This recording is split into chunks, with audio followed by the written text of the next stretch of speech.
Salut les dofs. Aujourd'hui, sujet épineux, les légendes du foot. Qui fait partie de ce cercle très fermé? Pour moi, il existe plusieurs catégories de joueurs de haut niveau. Le bon joueur, le très bon joueur, le grand joueur, le très grand joueur et le joueur de légende. Alors évidemment, cette évaluation est subjective. J'ai 27 ans, je suis français et j'ai une façon de vivre le football. J'ai un rapport à ce sport qui est peut-être différent de la tienne. Les légendes sont toutes différentes, mais possèdent des points communs. Le génie, la classe, la grâce, le romantisme et l'élégance balle au pied. La légende est un meneur d'hommes, un leader charismatique et technique. C'est le genre de joueur qui permet à des gens qui n'aiment pas le football de l'apprécier au moins l'espace d'un instant. Malgré toute la dimension tactique et stratégique du football, la légende garde un jeu assez instinctif. Il s'amuse sur le terrain. Certains joueurs font des actions de légende. La légende fait des matchs de légende. Il a révolutionné un poste, il a marqué une époque. Il y a eu un avant et un après. Maintenant que les bases sont posées, je vais vous citer les 7 joueurs que je considère comme les légendes du football. Ma première légende, Johan Cruyff. L'ailier néerlandais n'a jamais gagné de compétition avec son équipe nationale. Mais il fut le fer de lance, le meneur, le leader de 2 équipes de légende, l'Ajax et le FC Barcelone des années 70. Un football total, un style de jeu révolutionnaire. Johan Cruyff a su marquer l'histoire du football en gardant son style élégant et léger.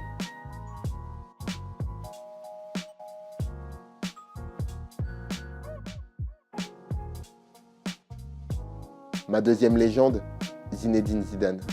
Bel Abbès, un de mes collègues à Bein Sport me disait « Zidane faisait gagner son équipe en faisant jouer les autres. » C'est ça qui est extraordinaire avec Zizou.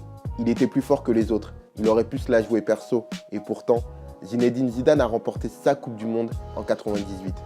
Zinedine Zidane a fait un match de légende face au Brésil Joga Bonito en 2006. Enfin, Zinedine Zidane était le galactique des galactiques du Real Madrid.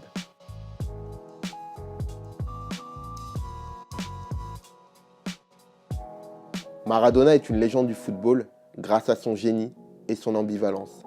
Contrairement à Lionel Messi, El Pibe de Oro était bagarreur, excentrique. Mais Maradona a su faire gagner des équipes perfectibles. L'Argentine en 86 et Naples lors de la saison 86-87 pour son premier titre en Serie A de son histoire. En un match face à l'Angleterre lors de cette même Coupe du Monde 86, Maradona fait l'allégorie du football. Un but de génie et une main de la honte. Maradona. Oui. Maradona. Oui. Valdano. Oui. Maradona, il était là, non, du point. De la main. Non, de la main. De la main, ce but. Ah là là, il a mis de la main. Il l'a mis de la main. Oh, il n'a pas vu, monsieur Benasser. On va le revoir. Mais c'est évident. De la main. C'est clair comme de l'eau de roche, on va le revoir du reste. Oh, monsieur Benasser. 6e minute de la deuxième mi-temps. Maradona. Et Maradona. Justi, Maradona. Ah, ça s'est pas mal fait encore une fois. Maradona qui échappe à l'empreinte. Maradona toujours. Ah, qui marque là, c'est beau. C'est génial. C'est génial. Celui-là, il est bon. Celui-là, il est bon. Il est bon et il est valable. Mon quatrième joueur est également argentin. Son style de jeu ressemble à celui de Maradona. J'imagine que vous avez deviné, c'est Lionel Messi.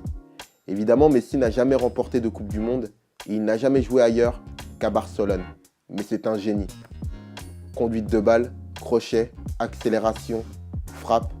Lionel Messi marque des buts qu'aucun autre joueur ne peut inscrire. Pas besoin de passement de jambes, pas besoin de virgule. Messi est un génie et il y a plusieurs classes d'écart entre lui et n'importe quel joueur actuel. La carrière à haut niveau de Ronaldinho fut courte, mais il est ma 5e légende. Ronaldinho incarne le Joga Bonito. Ronaldinho ne ressemble à personne. Il était capable de gestes extraordinaires qui nous surprenaient en permanence. On ne pouvait pas l'anticiper. Même quelqu'un qui n'aime pas le football prend plaisir à voir évoluer Ronaldinho. Ronaldinho s'amuse et sourit en permanence. C'est communicatif. Ronaldinho nous fait aimer le football spectacle.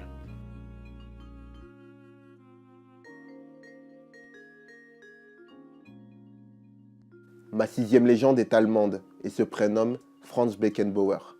Dans mon classement, c'est peut-être le moins génial, mais Beckenbauer incarne beaucoup de valeurs et de choses à la fois. Déjà, c'est un poste, le libéro, un rôle disparu et magnifique. Le Kaiser, c'est l'élégance en toute simplicité, le courage, le leadership, la fierté.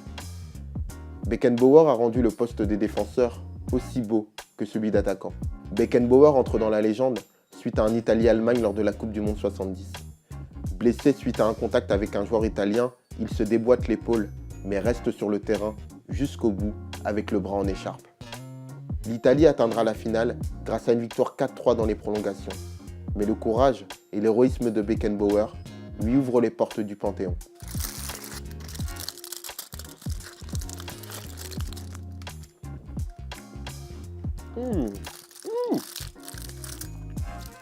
C'est bon. Pelé a permis au football de passer dans une nouvelle ère.